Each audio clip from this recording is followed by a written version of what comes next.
계속해서 정치권 상황 짚어보겠습니다. 이창근 국민의힘 하남을 당협위원장, 이동학 전 더불어민주당 최고위원과 함께하겠습니다. 어서 오십시오. 네, 안녕하세요. 네. 자, 국민의힘 대선 1차 경선에 8명의 후보가 진출했습니다. 다음 주에 4명으로 압축이 되는데 여기에 누가 포함될지 벌써부터 전망들이 나오고 있더라고요. 어떻게 예상하십니까? 네, 사실 지금 현재 예측은 그간에 나온 여론조사 결과를 토대로 할 수밖에 없습니다. 네. 하지만 여론조사 결과의 추세를 쭉 봤을 때 3명은 이미 확정이 된 걸로 봐집니다. 네. 김문수, 홍준표, 한동훈. 하지만 오세훈 서울시장이 이제 불출마 선언을 하면서 한 자리가 비었습니다. 그 자리를 놓고 결국은 안철수 후보와 나경원 후보가 접전을 펼치지 않을까 이렇게 생각이 되는데요. 네. 하지만 저희 당의 1차 경선은 국민 경선입니다. 다시 말해서 그 국민 경선이라는 거는 당원들이 들어갈 수도 있고 당원들이 선정이 안 될 수도 있거든요. 네. 그렇다면 국민적인 정서에서 일반적인 국민의 시각에서 바라봤을 때 가장 근접한 후보가 좀 더 유리하지 않을까 이렇게 추천해 봅니다. 네. 그 얘기는 결국은 윤 전 대통령의 계엄과 탄핵 사태와 결부될 수밖에 없고요. 네. 그리고 얼마만큼 국민들이 원하는 비전을 보여주냐의 문제거든요. 거기에서 이제 선택이 갈려질 건데 그런 관점에서 본다면은 사실은 안철수 후보가 일반적인 국민 정서에는 조금 더 근접해 있는 상황이고, 네. 하지만 대중 인지도는 또 나경원 후보가 좀 더 나은 상황이거든요. 네. 그래서 앞으로 남은 레이스가 이번 주에면 결정이 납니다. 왜냐하면은 20일 그게 마지막이기 때문에 그래서 며칠 상간에 큰 변화가 없다면은 국민적인 정서에 가장 근접한 후보가 누굴 거냐, 네. 이것을 가장 1차적인 과제로 그렇게 평가하고 있습니다. 네. 말씀하신 것처럼 이 본경선 진출에 한 자리를 놓고 안철수 후보 그리고 나경원 후보가 경쟁할 가능성이 클 것 같은데 탄핵 반대, 그러니까 반탄, 그리고 탄핵 찬성, 찬탄의 경쟁이 되는 거 아닙니까? 네, 그럴 수밖에 없는 게요. 일단 비전 경쟁 자체가 무의미합니다. 윤심 경쟁을 계속해서 해왔죠. 그러다 네. 보니까 기본적으로는 말씀하신 대로 당원들이 위주로 아무리 국민 경선을 한다 하더라도 결국엔 적극성을 띈 분들이 투표를 하게 될 거거든요. 그러면 지금 지난 이 계엄 과정에서부터 쭉 시작해가지고 아스팔트 우파들이 주로 국민의힘의 주류가 되는 그 과정을 우리가 겪었단 말이에요. 네. 그러면 당연히 표를 많이 받기 위해서는 그들의 이 마음을 얻을 수밖에 없는 그 과제가 후보들에게 놓여 있는 거거든요. 그렇기 때문에 굉장히 암울할 수밖에 없는 그런 경선이 될 수밖에 없고 그런 차원에서 보면 지금 나경원 후보와 안철수 후보 이 두 분 중에 어느 분이 올라갈 거냐 이게 이제 관전 포인트가 될 수밖에 없는데 네. 안철수 후보의 경우는 지금 탄핵을 찬성하지 않았습니까? 그러니까 그런 차원에서 보면 약간 표를 좀 얻기는 어려워 보인다. 그리고 나경원 후보의 경우는 한동훈 대표를 지금 계속해서 저격을 하고 있습니다. 네. 그것이 기본적으로는 이 국민의힘 지지층의 이 열망을 조금은 좀 반영하는 것이 아닌가. 그래서 일단 적극적 이 행동을 할 수 있는 그런 표들을 좀 얻어갈 수 있지 않을까 싶습니다. 네. 지금 어쨌든 출마 선언을 한 후보들이 오세훈 시장을 향해서 러브콜을 계속 보내고 있어요. 그제 홍준표 후보가 만났고 어제는 하루에만 4명의 후보가 오 시장을 만났던데 어떻습니까? 오 시장이 특정 후보를 지지할까요? 쉽지는 않을 걸로 봅니다. 물론 오 시장이 희생을 하면서 네. 당이 변화하라는 게 가장 큰 주된 요인이거든요. 하지만 당이 지금까지 보여준 모습은 변화가 아니에요. 윤 전 대통령한테도 국민들이 기대했던 것은 정말 진솔한 사과였거든요. 하지만 오세훈 시장이 윤 전 대통령을 대신해서 사과를 했다고 해도 무방합니다. 네. 그 정도로 당이 표피를 깎는 아픔을 겪을 정도로 변해야 된다 이런 주문했는데 이 경선 과정에서 얼마만큼 변화할까 그거는 참 의문이에요. 그리고 오 시장이 말한 본인의 가치관, 본인의 정치 그러한 비전을 가장 실현하는 후보가 함께 손을 잡고 백의종군하겠다 그렇게 말씀하셨지만 네. 경선 과정에서는 그게 얼마만큼 나타날지는 의문입니다. 그래서 지금 현재 오 시장이 쉽게 누구를 지지한다 이렇게 하기보다는 오 시장의 희생이 헛되지 않으려면은 후보들도 앞장서서 지금 끊임없이 통찰하고 반성하고 국민들한테 사죄를 해야 됩니다. 네. 그리고 비전을 제시해야 됩니다. 그런 과정을 거쳐야지만 오 시장의 희생이 값지게 되고 오 시장도 아마 마음을 정해서 정권 재창출을 위해서 백의종군을 할 수 있는 그런 발판이 되겠지만 네. 하지만 후보들이 그러지 않고 여전히 저희 당내에 논란이 되고 있는 윤심 논란이라든지 그리고 아직까지 극복하지 못한 계엄과 탄핵 이 굴레에서 과거에서 벗어나지 못하면은 당이 미래가 없다고 봅니다. 그래서 미래를 향해 나아가는 그러한 모습을 후보들이 먼저 보여주고 네. 그러고 난 다음에 오 시장이 희생을 토대로 오 시장이 정말 지지해서 정권 재창출할 수 있는 그러한 토대를 마련하는 게 우선이다. 그래서 지금 현재 상황에서 아직까지 오 시장이 누구를 특정 후보를 지지하기는 쉽지 않다. 그렇게 보고 있습니다. 네. 그 이후에라도 오 시장이 특정 후보를 지지를 하게 되면 그 파급력은 어느 정도가 될 거라고 보시나요? 아무래도 플러스 알파가 있겠죠. 그런데 오세훈 후보의 입장에서, 오세훈 시장의 입장에서는 그런 일을 하지 않을 것 같습니다. 네. 그게 무슨 국정에 도움이 된다든지 그렇게 해야 되는데 그게 안 될 겁니다. 왜냐하면 다른 후보들은 일단 오 시장이 아니기 때문에요. 아무리 그렇게 달려 들어가도 오 시장 입장에서는 모두를 다 만날 수밖에 없어요. 그러면 모두의 것은 사실 누구의 것도 아니거든요. 오세훈 이 시장의 입장에서는 약자와의 동행이랄지 이런 것들을 공약을 강조하기도 했는데 또 강조한 게 있어요. 다른 후보자들이 그 지점은 약간 간과하는 것 같아요. 뭐냐면 윤석열 대통령 관련해서 이게 국정이 중단됐고 그리고 큰 실망을 안긴 데 대해서 국민들께 사과하고 사죄해야 된다. 이 말을 했단 말이에요. 그거는 받아들이지를 않아요. 그러니까 다 오 시장을 만나러 가가지고 약자와의 동행, 저도 원래 그런 생각을 했었습니다. 좋은 얘기들을 하지만 네. 국민들이 보는 포인트는 국힘 후보들이 과연 이 부분에 대해서 사과하고 사죄하고 다시는 헌법을 어기지 않겠다 이 약속을 할 건지 이 부분을 지켜보고 있는데 이것이 일단락되지 않으면 오 시장 할아버지를 데리고 와도 그것이 표로 연결되지 않는다. 그 네. 말씀을 드리고 싶네요. 사과에 대한 어떤 오 시장의 그런 언급은 간과하고 있다라는 지적을 해주셨는데 어떤 생각이신가요? 맞습니다. 저도 아까 말씀드린 것처럼 네. 오세훈 시장의 이번에 불출마 선언은 희생이라고 말씀드렸지 않습니까? 네. 그리고 윤 전 대통령이 대신해서 사과했다고 봐도 무방하다고 말씀드렸고 실제 우리 당은 지금 한 번으로의 사과로 국민들의 민심을 얻기가 쉽지 않습니다. 끊임없이 사과하고 통찰하고 반성하는 자세를 보여야 됩니다. 네. 그래서 그게 후보들이 해야 될 자세는 당연하고요. 그거는 변수가 아니라 상수라고 봐야 됩니다. 그리고 당이 과거에 얽매이지 말고 미래로 나아가야 되는데 지적하신 대로 사실 지금까지 어느 후보도 제대로 되고 진솔한 사과를 보여줬다고 보기는 힘듭니다. 네. 그리고 경선 과정에서 1차 경선은 국민 경선이지만 2차 경선부터는 이제 당원 50%, 또 국민 50%예요. 네. 그러한 경선의 조건 때문에도 후보들이 한계를 보일 수도 있지만 그럼에도 불구하고 과감하게 이번 기회에 당이 변한다는 모습을 보이지 않는 이상 이번 대선은 경선이 중요한 게 아니지 않습니까? 네. 본선이 더 중요하지 않습니까? 그래서 미래를 보여주는 모습은 당연히 필요합니다. 네. 한덕수 권한대행의 출마 여부를 놓고서는 아직까지 여러 전망들이 나오고 있는데 자 이런 가운데 민주당이 어제 한덕수 대행에 대한 탄핵소추 여부를 논의를 했는데 보류 결정을 내렸더라고요. 어떤 이유였을까요? 우선 한덕수 권한대행이 지금 계속 뭔가 대선에 출마할 것처럼 본인 스스로가 정리를 안 해주고 있어요. 오히려 네. 약간 즐기는 듯한 모양새거든요.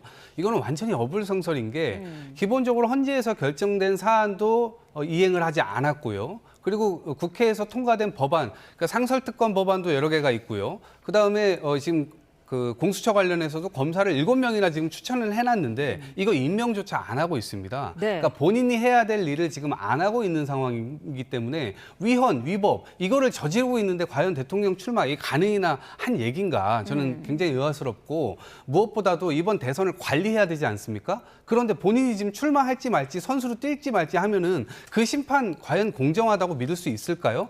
또 한 가지는 국민의힘 주류 측에서 계속해서 윤석열 대통령과 함께 부정선거에 대한 이야기를 그동안 지속적으로 해왔습니다. 그럼 좀 오히려 이 부정선거가 없다는 것이 다 입증이 됐는데 이 부분을 사실로 만들기 위해서 오히려 이번에 부정선거를 의도적으로 좀 저지르지 않을까 이런 우려까지 지금 나오고 있는 상태입니다. 그러니까 한덕수 국무총리가 지금 대단히 이상한 방향으로 지금 나아가고 있고 스스로는 누군가가 준 패스를 받을 수 있는 사람이지만 스스로 드리블은 안 되시는 분이거든요. 그런 차원에서 보면 대통령이라는 자리가 그냥 호락호락하게 할 수 있는 게 아닙니다. 그렇기 때문에 저는 이 부분에 대해서 만약에 민주당이 이것을 탄핵으로 한다 이렇게 네. 될 경우에는 오히려 한덕수에게 날개를 달아주는 그런 결과를 초래할 수도 있기 때문에 네. 정치적 정무적으로는 조금 고민되는 지점이 있기 때문에 탄핵 사유는 충분하지만 네. 그 부분에 대한 고민이 있다 말씀드립니다. 탄핵 사유는 충분하지만 여러 가지 고민이 있는 그런 상황인 것 같은데 어떻게 보셨나요?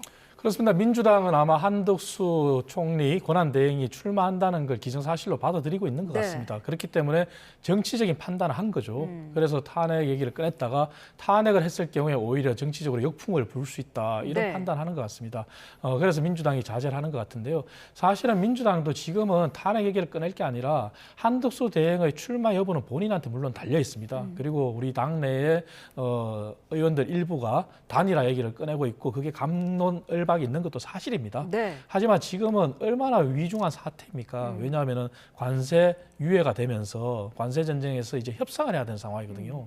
그렇다면 민주당도 한덕수 총리 권한 대행한테 이런 정치적인 판단을 떠나서 지금은 도울 건 도와야 되는 시점입니다. 그리고 한덕수 총리 권한 대행도 본인이 해야 될 일이 무엇인지를 알고 있을 겁니다. 그래서 본인이 마지막 소임을 하겠다는 부분이 관세 전쟁에서 본인의 역할이거든요. 네. 물론 관세 협상이라는 게 단시일에 끝나서도 안 되고 차기 6월 3일 이후에 새로 출범하는 정부에서 마무리해야 될 수도 있습니다. 하지만 그 전에 협상은 토대를 마련해야 되거든요. 네. 그래서 그런 관점에서 민주당도 좀 지원해 주셨으면 하는 마음이고 네. 한덕수 총리 권한 대행의 출마는 본인한테 달렸지만 저 개인적인 생각으로는 자강론이냐 또 수혈론이냐 이런 얘기가 있지 않습니까? 하지만 당내에서 지금 열심히 경선을 뛰는 후보들이 있단 말이죠. 네. 그리고 당내에서 변화를 하라는 그리고 사과를 하고 통찰하라는 의미에서 오세훈 시장도 희생을 했단 말이죠. 이러한 노력들이 정말 값지게 되려면은 네. 사실은 단일화가 가당하냐 이런 의문도 있습니다. 네. 왜냐하면 자강론을 해서 당이 정말 국민들한테 사랑을 받아야지 또 수혈론에서 한다면은 만약에 우리 당에서 후보가 최종 선정이 됐어요. 하지만 한덕수 대행께서 출마한다면 이거는 부전승이잖아요. 그러니까 부전승으로 올라온 후보가 다시 단일화를 한다? 물론 그것이 반 이재명의 빅텐트란 그런 큰 논리에서 한다는 주장도 있지만 네. 과연 그게 국민들이 어떻게 받아들일까?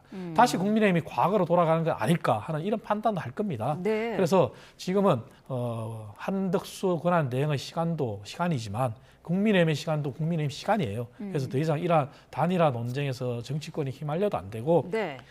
마지막으로 국민의힘, 민주당, 한덕수 권한 대행이 해야 될 일은 대선 경선은 경선이고 트럼프를 상대하는 관세 협상은 관세 협상이고 그래서 그런 쪽에 좀 더 초점을 맞추고 한덕수 권한 대행도 본인의 할 역할을 더 집중해서 해주셨으면 하는 그런 마음입니다. 네. 한덕수 출마론을 강력하게 주장해온 인물이죠. 박수영 의원이 김문수 후보 캠프에 합류를 했더라고요. 한 대행이 출마를 하면 단일화에 가교 역할을 하겠다. 이런 입장인데 어쨌든 단일화라는 거는 어느 한쪽은 양보를 해야 되잖아요. 가능성이 있는 얘기일까요? 저는 지금 망상에 좀 빠져 있는 게 아닌가 싶습니다. 네. 이 전략을 보게 되면요. 기본적으로 과거에 실패했던 부산 엑스포, 그다음에 강서구청장 보궐선거, 그다음에 2조 심판론으로 점철돼서 완패했던 총선 이런 것들이 떠올라요. 지금 국민의힘에서는 한덕수 카드를 내미는 순간 지금 나와 있는 후보자들이 전부 그냥 오징어 돼버리는 겁니다.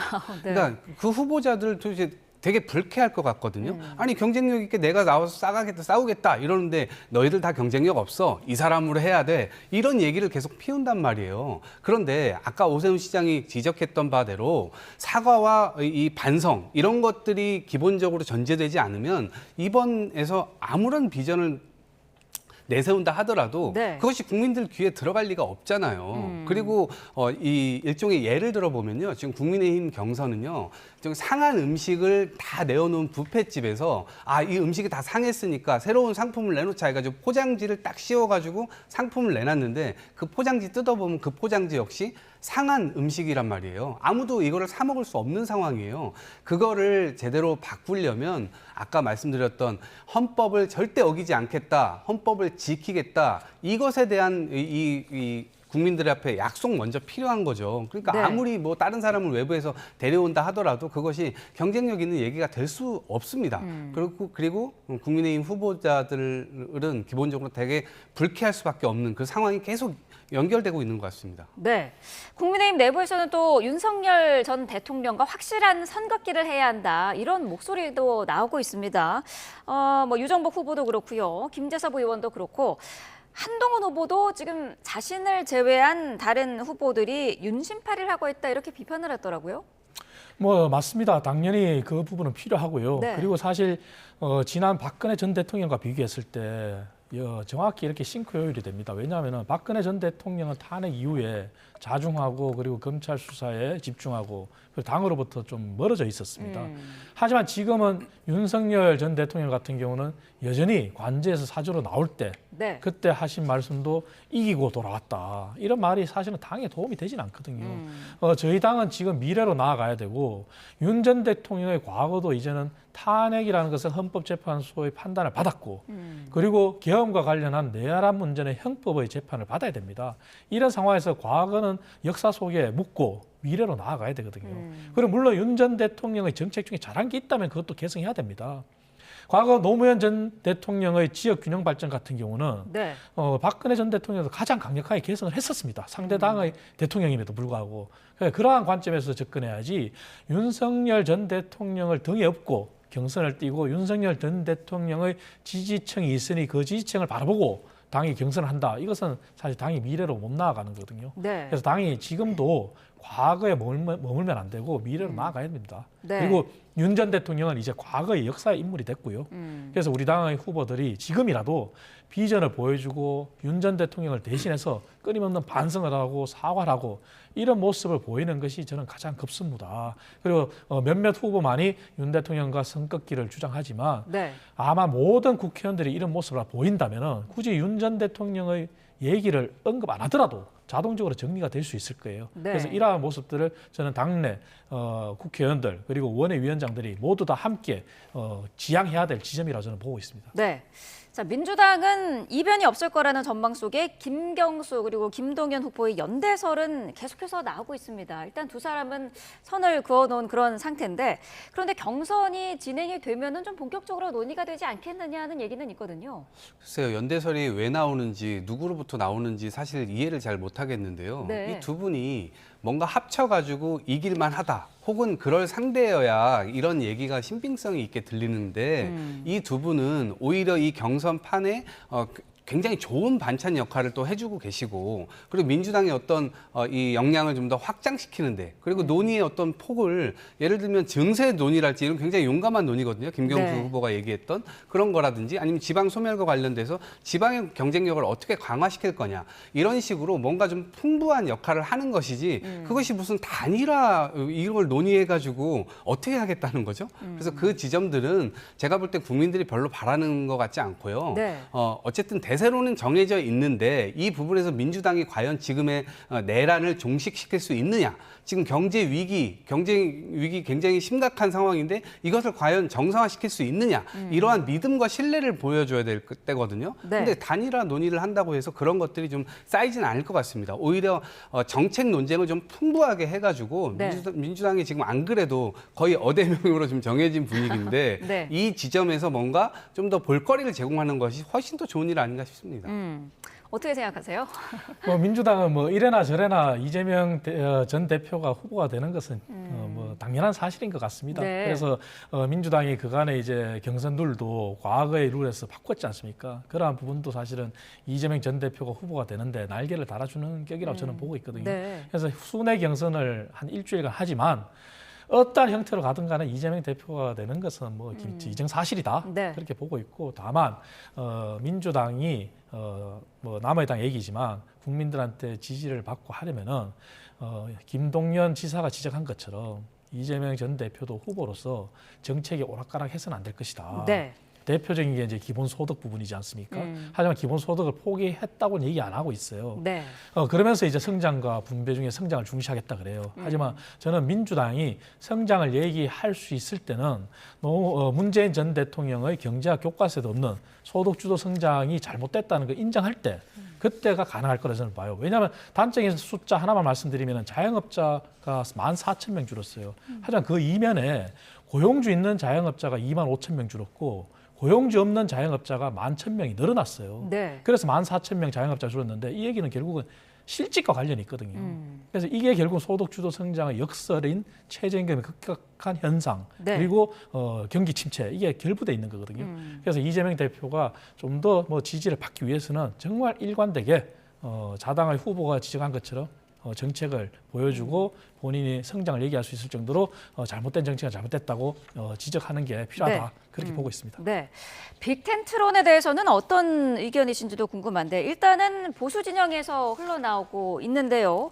반명을 기치로 보수 그리고 민주당 내의 그 비명까지도 뭉칠 수가 있을까요? 이것도 망상에 좀 불과하다고 보는데 기본적으로는 지금 내란 종식이 안 된 상태고요. 국민의힘이 반성과 성찰 이거 잘못했다 이거 끊어주지를 못하고 있는 상황이고 1호 당원인 윤석열 대통령이 여전히 그 당에 당당하게 지금 남아 있는 상황입니다. 이런 상태에서 지금 후보자들 역시도 그 선을 못 긋고 있는 상태거든요. 오히려 윤심을 지금 자극하는 그런 윤심 파리를 지금 하고 있는 상태예요. 네. 그런데 거기에 내란 종식이 되지 않았는데 굳이 내란 세력으로 편입될 이유가 있나요? 다른 후보자들한테?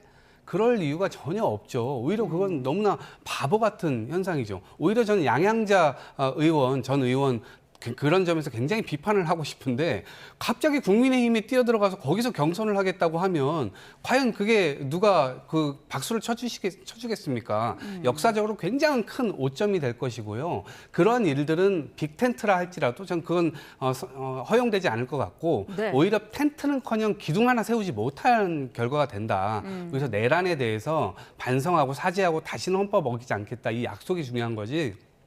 이런 부분에 대해서 끊지 않으면 결국에는 그냥 이 선거는 해보나 마나 결과가 나올 겁니다. 네. 그런 점에서 민주당은 지금 윤석열 대통령이 계속해서 선거운동 본부장 같은 역할을 지금 해주고 있기 때문에 국민의힘이 거기에 계속 가담하는 순간 이것은 사실 땅 짚고 헤엄치기 아닌가요? 대선 때마다 사실 이 텐트 이야기는 등장을 하는데 이번에는 또 특별히 단 한 명의 후보, 그러니까 이재명을 막기 위해서 뭉치는 게 이게 옳은 방향이냐 이런 지적도 있거든요. 그렇습니다. 국민들이 그간에 이제 저희 정치권에서 간과하고 있는 게 있는데 네. 국민들이 제일 싫어하는 게 사실 정치 공학입니다. 총선 때마다 당이 새로이 탄생하고 그래서 이제 후보들이 야합을 하고 할 경우에 결과가 어땠습니까? 결국 국민들은 정도를 가는 후보, 정도를 가는 정당에 힘을 실어줬거든요. 그래서 이거 정치공학적으로 비치는 빅텐트는 결코 네. 성공할 수 없다 저는 보고 있습니다. 정말 이재명 전 대표가 후보가 되고 네. 그리고 당당하게 맞서려면은 비전으로서 미래로서 경쟁을 해야 됩니다. 그것이 정도를 가는 길이고 그럴 때야만 국민들이 지지를 해줄 거거든요. 네. 그렇지 않고 비전도 없이 정책도 없이 반 이재명을 기치로 다 모여라. 그래서 반 이재명만 상대하겠다. 그거는 국민들의 지지를 하지 않을 겁니다. 왜냐하면 국민들은 다 보고 있거든요. 그리고 대한민국 국민이 과거의 정치하고 다르게 내 삶에 도움이 되는 정책이 뭐냐 여기에 가장 초점을 맞추거든요. 네. 그래서 정치공학적인 빅텐트는 결코 성공할 수 없다. 그래서 후보들이 당당하게 경선을 해서 국민의 후보가 누가 선출되든 간에 비전과 정책을 보여주면서 이재명 후보와 경쟁을 하는 것이 저는 바람직하다 이렇게 보고 있습니다. 네, 여기까지 듣겠습니다. 이창근 국민의힘 하남을 당협위원장, 이동학 전 더불어민주당 최고위원과 함께했습니다. 고맙습니다.